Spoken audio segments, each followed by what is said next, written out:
오늘 설교의 방식은 수요 처음에 같이 나눴던 렉시오 디비나 그러니까 성서의 묵상적 설교의 방식으로 오늘 말씀을 준비했습니다. 수요에 참여하신 분들은 여러 가지로 4페이지 설교, 4페이지 묵상에 대한 것과 연결해서 생각하시면 도움이 되겠다 여겨지게 됩니다. 우리가 잘 아는 이야기죠. 가나의 혼인잔치.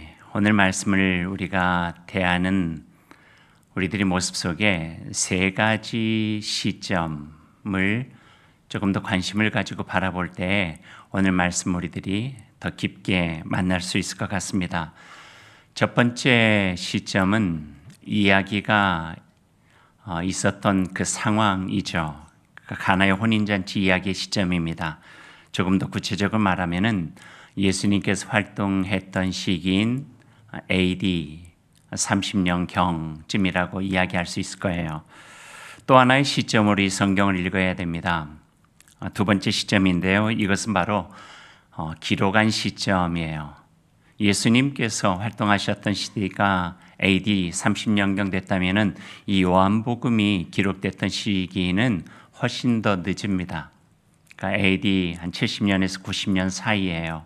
그러니까 예수님이 활동했던 시기와 전혀 다른 상황들이 요한이 그리고 요한 공동체가 요한복음을 기록할 때 펼쳐져 있었던 거죠. 그러니 그 요한 공동체가 이 본문의 말씀을 어떤 의미 속에서 제일 처음에 기록하고 있는가 하는 것들을 우리가 바라보면은요, 오늘 이 말씀을 우리가 이해하는데 훨씬 더 도움이 되어집니다. 또 하나의 시점이 떠 있어요. 그 시점은 바로 이 말씀을 듣고 있는 지금 여기 우리의 시점입니다. 2000년의 시기는 지났지만 지금 오늘 이 말씀을 우리에게 들려주시는 하나님의 뜻은 무엇인가? 이 말씀을 통해 우리의 마음속에 지녀야 되고 새겨야 될 것은 무엇인가? 그리고 이 말씀이 우리에게 주는 영적인 도전과 우리의 삶의 모습들은 어떤 것이 있는가? 이렇게 3가지 시점으로 오늘 말씀을 읽어가는 것입니다. 이 3가지 시점을 염두에 두고 오늘 말씀을 나눠보겠습니다. 첫 번째 시점으로 보면은요, 자세히 내용을 쓰고 있지는 않지만 전체적인 복음서의 과정 속에 보게 되면은 오늘 이야기는 예수님께서 지난 주일 수세주일에 세례를 받으셨던 것처럼 세례 받으시고 또 광야에 나아가셔서 40일 동안 사단과의 시험을 이겨낸 후에 공생애의 초기라고 볼 수가 있습니다. 12 제자도 다 완성되지 않았어요. 초기 제자 그룹만 예수님 곁에 있었던 상황입니다. 이름들을 쭉 보면은 베드로, 안드레, 빌립, 나다나엘 정도가 이 예수님 주변에 있는 제자 그룹이었습니다. 이러던 중에 어느 날 가나에서 혼인잔치가 펼쳐집니다. 예수님의 주 거주지는 나사렛인데 나사렛에서 그리 멀지 않지만 동네가 달라요. 근데 그곳까지 가서 혼인잔치에 참여하셨다 하는 것을 보고 또 예수님의 같은 제자들까지도 초청 대상이 있던 거 보면은 어머니 마리아와 또 예수님과 인척 관계 속에 있을 가능성이 참 많다. 이렇게 성경은 우리가 읽을 수가 있습니다.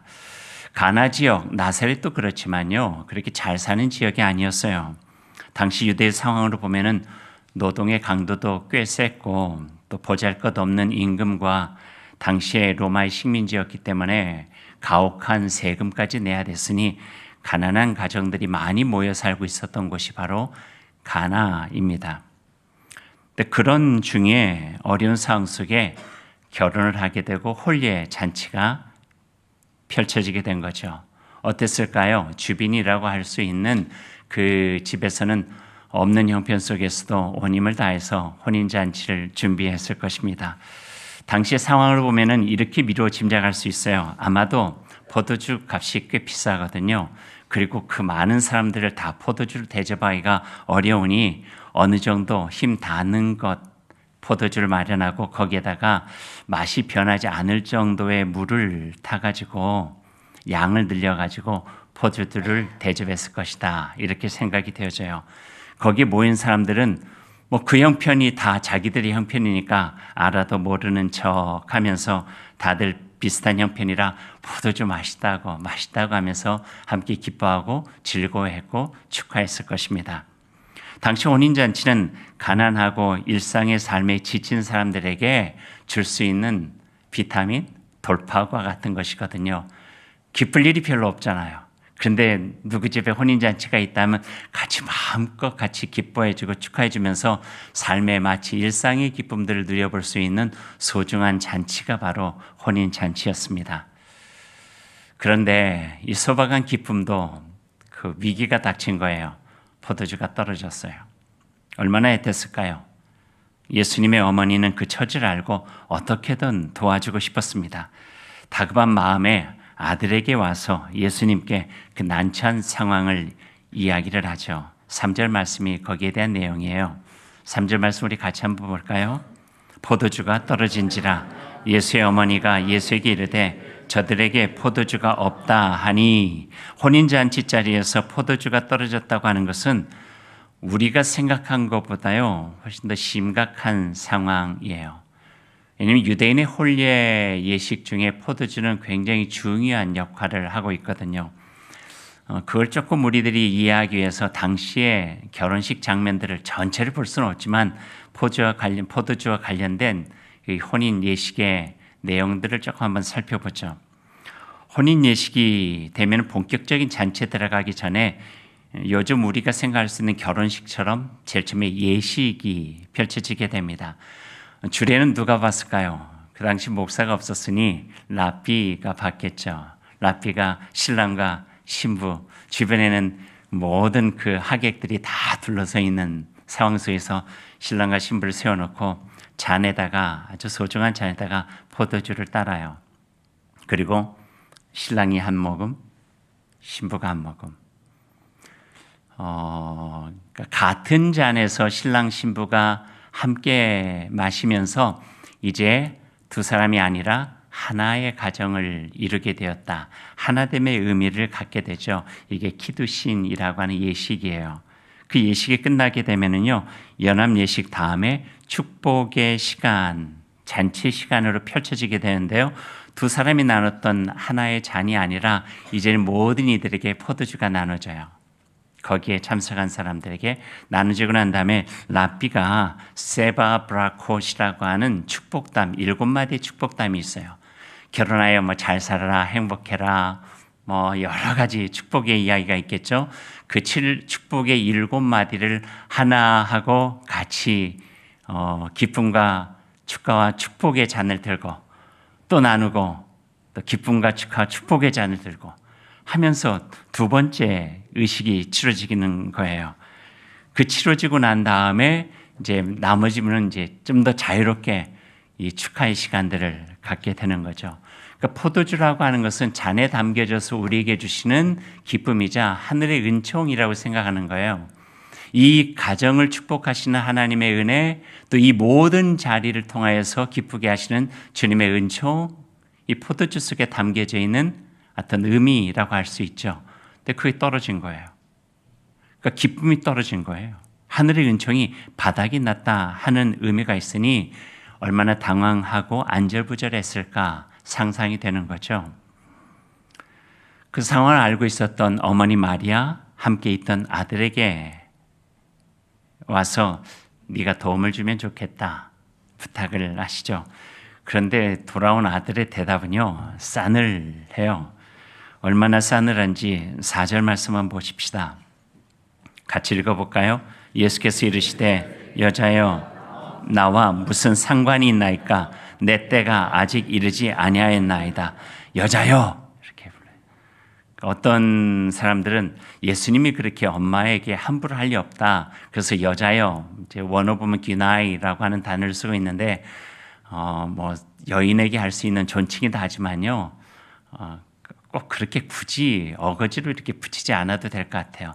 예수님 십자가상에서 어머니를 부를 때도 여자여 라고 불렀거든요. 똑같은 의미인데 이런 의미예요. 그러니까 자매님 하는 거예요. 자매님. 높이지도 않고 낮추지도 않고.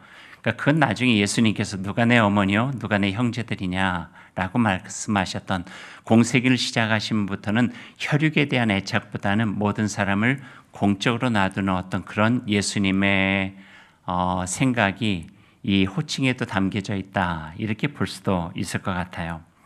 자매님이라고 예수님이 어머니를 칭하시면서 나와 무슨 상관이 있습니까? 왜 저한테 그런 부탁하세요? 이런 이야기를 하십니다. 예수님의 단호하고 냉정한 대답에도 불구하고 어머니 마리아는 하인들에게 가서 이렇게 당부를 하죠. 우리 아들 예수가 시키는 대로 그대로 하라고. 왜 그랬을까요? 냉정한 예수님의 대답에 있는데 또 왜 어머니는 그랬을까요? 그냥 저의 짐작이에요. 이거는 뭐 성서에서 하는 게 아니라 저의 짐작으로는 아들에 대해서는 어머니가 잘 알아요. 그러니까 이 아들이 키워보니까 어려운 상황 그냥 못 지나가는 그런 성품이 있는 거예요. 그래, 말은 저렇게 했어도 아마도 어려운 상황을 뭔가 나름대로 자기 방식으로 도와줄 것이다 하는 그런 마음을 가지고 있었던 것 같아요. 그래서 예수님께서, 그 어머니가 하인들이 가서 우리 아들 예수가 하라는 대로 그대로 하라고, 이해되지 않아도 이런 당부를 하고 지나가셨던 것 같아요. 결과를 보니 어떠세요? 어머니 말이 맞았어요. 예수님 말은 그렇게 냉정하게 거절하셨지만 어머니의 부탁을 들어드리는 거예요. 7절에서 10절 말씀 한번 같이 읽어볼까요? 7절에서 10절. 예수께서 그들에게 이르시되 항아리에 물을 채우라 하신즉 아귀까지 채우니 이제는 떠서 연회장에게 갖다 주라 하시매 갖다 주었더니 연회장은 물로 된 포도주를 맛보고도 어디서 났는지 알지 못하되 물도온 하인들은 알더라. 말하되 사람마다 먼저 좋은 포도주를 내고 취한 후에 낮은 것을 내거늘 그대는 지금까지 좋은 포도주를 두었도다 하니라. 아멘. 가나 혼인잔치에서 예수님으로 인해 어려운 상황이 해결되고 보다 더 흥겨운 잔치자리가 되었습니다. 그리고 이 성경 말씀을 기록한 두 번째 시점으로 넘어가서 이야기하는 거예요. 근데 괜한 데 관심을 두는 사람이 있어요. 여담으로. 어떤 사람은 이 말씀을, 그러니까 성경에서 우리에게 주어지시는 어떤 메시지를 잊지 않고 자기의 관심에 따라서 읽는 사람이 있어요. 제가 보니까 꽤 많이 그런 이야기들을 했더라고요. 물이 포도주가 되었는데 언제 되었을까요? 관심을 갖는 분들이 있어요. 여러분도 그런 관심 있나요? 하인들이 그 돌 항아리에 불 때 포도주가 됐다? 거기에 있을 때 포도주가 됐다? 갖다 줄 때 포도주가 됐다? 마실 때 포도주가 됐다? 언제 됐으면 뭔 상관이에요? 그 성서를 읽을 때 우리의 관심에 따라 읽는 것도 중요하겠지만 성서가 지금 나에게 어디에 관심을 두게 하시는가 하는 것들을 좀 중심으로 가지고 이렇게 읽어가는 의미들이 있다는 거죠. 시점 바꿔보죠. 요한복음 기록의 시점이에요. 벌써 한 40년, 50년이 지나간 시점에 요한복음이 기록이 되어져요. 4복음서 중에 요한복음이 제일 늦게 기록이 되어져 있고 세 개의 복음서 마태, 마가, 누가가 그 공간복음으로 기록된 예수님의 삶과 또 말씀이 전혀 다르게 요한복음만의 독특한 방식으로 기록되어지는 것을 보게 돼요. 그 중에 1장에 보면은 태초에 말씀이 있느니라 부터 시작이 되어지고요. 그리고 2장 들어가자마자 예수님께서 베푸신 첫 번째 기적으로 이 가나의 혼인잔치에 대한 이야기를 놓고 있다는 거예요. 왜 요한은 한 40, 50년 지난 그 상황 속에 왜 이야기를 제일 먼저 읽을 수 있도록 하고 있는가 하는 부분이 두 번째 시점의 부분이에요. 당시 일을 한번 보죠. 요한 공동체와 요한 사도가 활동했고 이 기록된 시점을 보면은 두 가지의 위기가 있었어요. 첫 번째는 정치 사회적인 위기고 두 번째는 종교적인 위기예요. 정치적인 상황의 위기는요, 예루살렘 성전 무너졌어요. 예루살렘이 폐허가 된 상황이에요. 로마의 티투스 장군이 그 예루살렘 성전에 와서 돌 위에 돌 하나도 남지 않을 것이라고 했던 예수님의 그 예언처럼 완전히 다 폐허가 되어져요. 서쪽 벽 하나만 남고 다 무너지게 된 거예요. 유대인들에게 있어서 예루살렘 성전이 파괴된다고 하는 것은 정말 그 마음에 있는 아픔의 기억이에요. 600년 전에 무너졌거든요. 무너지고 난 다음에 어떻게 됐어요? 유대인들이 줄줄이 끌려가지고 바벨론의 포로가 됐어요. 노예가 됐어요. 하나님의 백성이었던 어떤 자존감들이 바닥이 나고 하나님의 나라가 없어지게 되고 하나님께서 계신다고 했던 성전이 다 무너져 버리는 그 아픔과 그 환난의 시대들을 그들이 경험했거든요. 그리고 지금 이 시기예요. 예수님이 계셨을 때는 성전이 있었던 시기였지만 가나의 혼인잔치 시기, 요한이 기록한 시기는 성전이 무너진 시기예요. 그러니 이전에 600년 전의 기억들이 다시 되살아나서 절망이죠. 다시 기억하고 싶지 않은 수치와 고통, 슬픔과 고난의 세월 속에 이 성경이 기록되고 사람들에게 읽혀지기 시작해요.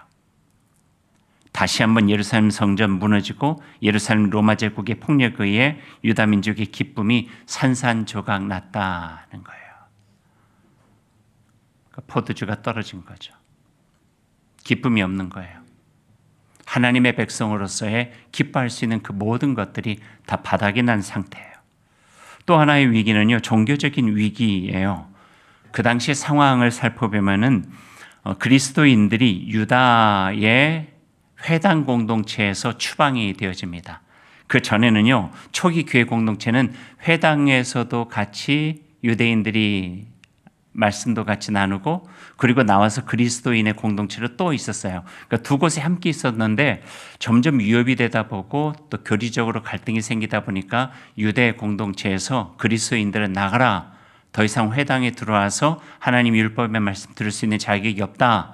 그리고 할례, 비할례 뭐 이런 여러 가지 문제로 교질이 문제가 되다 보니까 그들은 정결예법에서 어긋난다 해서 이방인 취급을 하면서 유대 회당 공동체에서 추방시켜 버린 거예요. 그런 유대인들의 깊은 율법의 뿌리와 정결예법의 뿌리를 가지고 있었던 그리스도인들이 어디에서부터 우리에게 죄사함을 얻고 어디에서 하나님의 백성이라고 하는 우리들의 긍지를 갖게 되고 우리들의 예배와 우리들의 삶을 어떻게 해야 되는가 혼돈 속에 있었던 종교적인 위기, 그런 상황들이 바로 요한 공동체가 있었던 그때의 상황이라고 하는 거죠. 그때에 요한복음이 기록이 되어져요. 요한은 갈릴리 가나에서 펼쳐진 혼인잔치의 기적을 예수님의 첫 번째 기적으로 놓음으로써 그리스도와 함께 새롭게 시작되어지는 희망과 정결함, 예배, 기쁨, 은총, 하나님의 자녀됨에 대한 이야기를 그리스도인 공동체들에게 들려주고 싶었던 거예요. 요한은 우린 잘 알아요. 가장 오래 살았던 제자 중에 한 사람이고 그리스도의 공동체가 얼마나 많이 힘들고 박해를 받고 복음을 지키기 위해서 얼마나 큰 희생과 어려움을 감내했는가 하는 것들을 아는 제자예요. 그리고 본인 스스로도 예루살렘 교회에서 떠나 반모섬에서 온갖 고생 당하고 에베소에서 예수님 어머니 모시고 살다가 주님께로 간 제자가 바로 요한이거든요. 그러니까 포도주가 떨어진 위기의 상황을 그 당시의 상황과 함께 연결시켜서 그럼에도 불구하고 물을 포도주로 만드신 예수 그리스도의 놀라우신 은총의 기적들이 우리의 삶을 새롭게 해주신다고 하는 희망의 메시지를 이 말씀 속에 담아서 그리스도인들에게 들려주고 있는 거예요. 조금만 더 깊이 보면은 요한복음은 신약 성서에 있는 창세기라고 하는 별명을 가지고 있어요. 창세기 1장 1절이 태초에 하나님이 천지를 창조하시니라로 시작하죠. 요한복음 1장 1절은요. 태초에 말씀이 계시니라 그래요. 그래서 1장과 2장을 읽어보면은요. 창세기 처음에 6일 창조와 하나님의 안식이 7일째 있는 것처럼 요한복음 1장과 2장도 읽어보면은 이튿날, 이튿날, 이튿날, 사흘째 되는 날 해서 6일 동안의 이야기들이 쭉 있고 오늘 가나의 혼인잔치가 7일째 되는 날이 되는 거예요. 그러니까 하나님의 안식 속에서 누릴 수 있는 기쁨, 하나님과 함께 누릴 수 있는 축복의 은총, 그 이야기가 오늘 가나의 혼인잔치 속에 들어가 있는 거죠. 그래서 요한은 요한복음 1장, 2장을 통해서 말씀으로 오신 예수님이 온 세상에 빛이 되어 빛을 비춰주시고 밝은 빛으로 모든 세상이 새롭게 재창조되어지는 이야기들을 하고 계시는 거예요. 그러니까 어두운 세상이에요. 포도주가 떨어진 것 같은 정치적인 상황이나 종교적인 상황이나 모든 것들이 다 절망 속에 있고 힘든 상황이에요. 그럼에도 불구하고 오늘 요한은 그들에게 아니다, 절망이 아니다, 끝이 아니다. 예수 그리스도로 인하여서 새로운 하나님의 세계가 창조되어지는 순간이 바로 여기에 있다. 가나의 혼인잔치는 바로 모든 것을 새롭게 창조하시고 질서를 만들어 가신 예수 그리스도 메시아 사역이 시작되어지는 그 시점이다. 또 한 번의 창세기가 시작되었다 하는 이야기를 우리에게 지금 들려주고 계시는 거죠. 거기에 조금 더 들어가 보면은 정결 예식에 사용하는 돌 항아리 6개의 물을 가득 담고에 대한 어떤 영적인 의미들을 볼 수가 있는 거예요.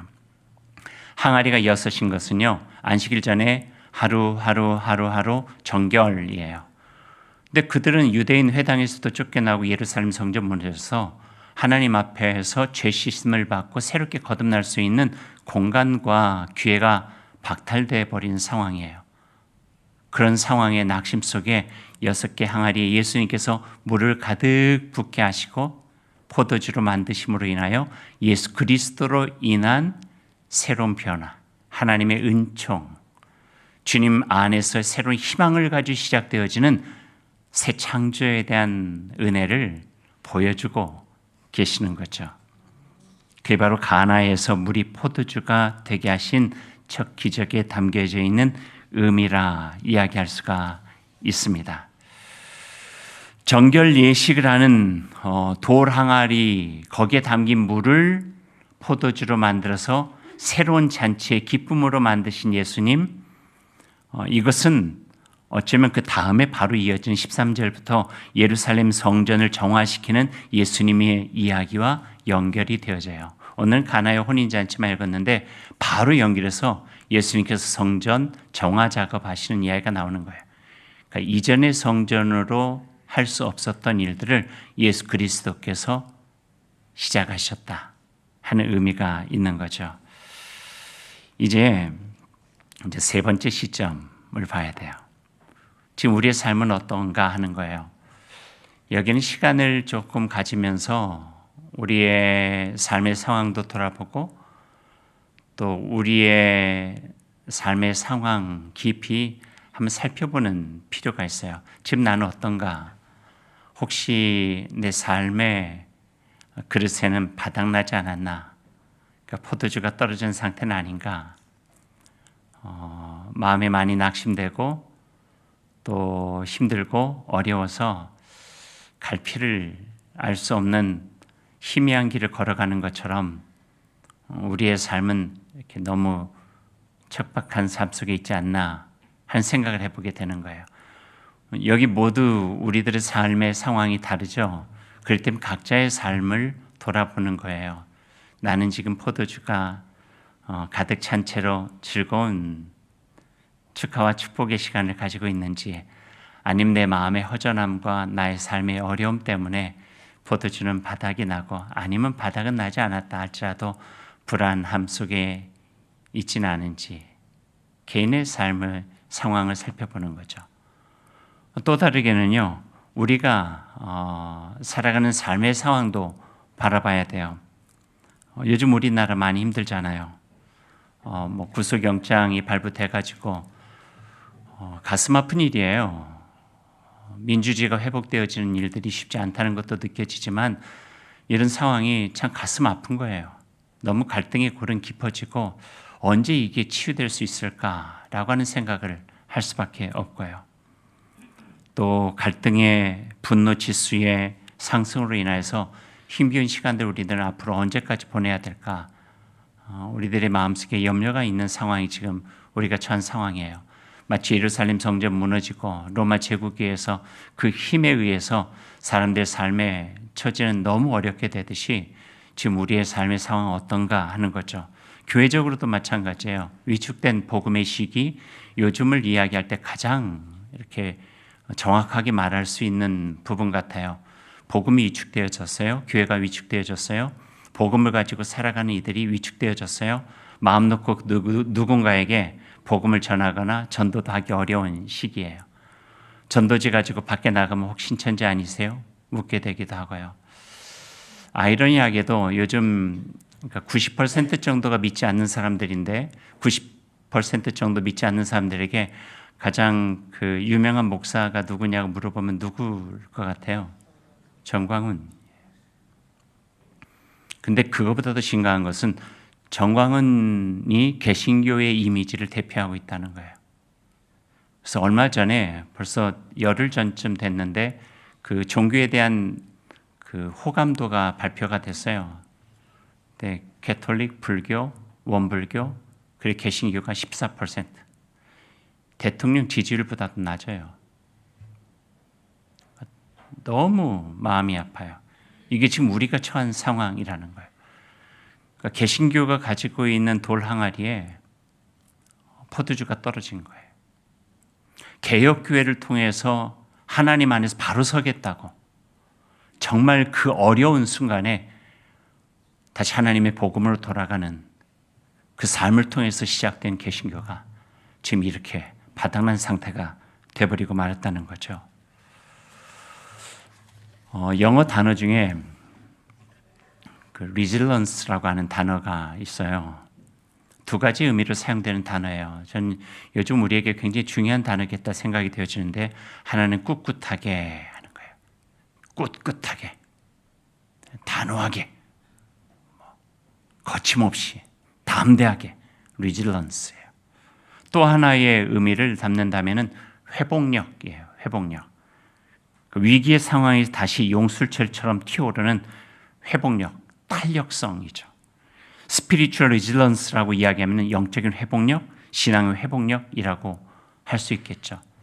우리의 삶의 상황은 포도주가 떨어진 상황인데 예수님께서 계신다고 하는 영적인 어떤 우리 마음속에 그런 고백 속에 다시 바닥난 상황을 회복해 나가는 삶의 탄력성이죠.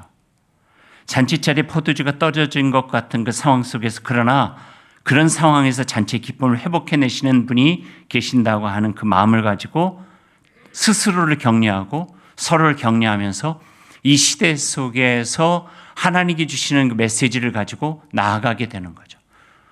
우리를 위로해 주시고 격려해 주시고 힘이 되어 주시는 그분과 함께 새로운 새 창조의 시기로 나아가는 거예요. 얘가 끝이 아니다는 거죠. 가나의 혼인잔치가 다시 기쁨으로 하나님께 영광이 되어졌던 것처럼 우리의 삶도 회복될 수 있다. 예수 그리스도 안에서 돌 항아리에 물이 가득 채워지듯이 우리가 정결하게 되고 다시 한번 하나님 안에서 신실하게 되고 소중한 삶으로 하나님을 섬기고 주님의 뜻에 온전하게 되어지면은 우리를 통해서 하나님께서는 기쁨도 회복시키시고 축복도 회복시키시고 하나님께서 그 희망을 이루고 가실 것이라 하는 그 믿음을 가지고 다시 시작하는 그 메시지를 오늘 이 말씀을 통해서 우리에게 주고 계시는 거예요. 11절 말씀을 오늘 말씀 맺죠.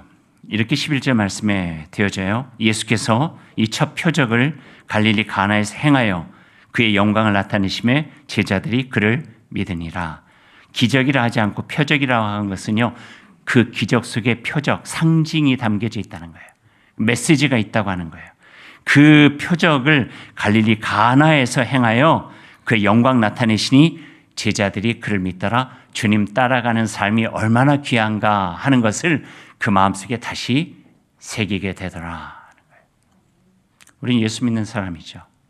그리스도와 함께 하나님의 나라를 이루어갈 수 있다고 하는 굳건한 믿음을 가지고 살아가는 사람들이에요. 절망하지 맙시다 하는 거죠. 힘들다고 포기하지 맙시다 하는 거죠. 지치지 맙시다. 담대하고 거침없이 하나님의 복음의 사람으로 다시 한번 힘을 내서 우리에게 주어진 하나님의 뜻과 말씀에 따라 온전하게 살아가십시다. 서로 격려하면서 이 떨어진 상황에 가득 채워갈 수 있는 기쁨의 영광으로 우리가 다시 한번 회복해 갈 수 있기를 간절히 소망합니다.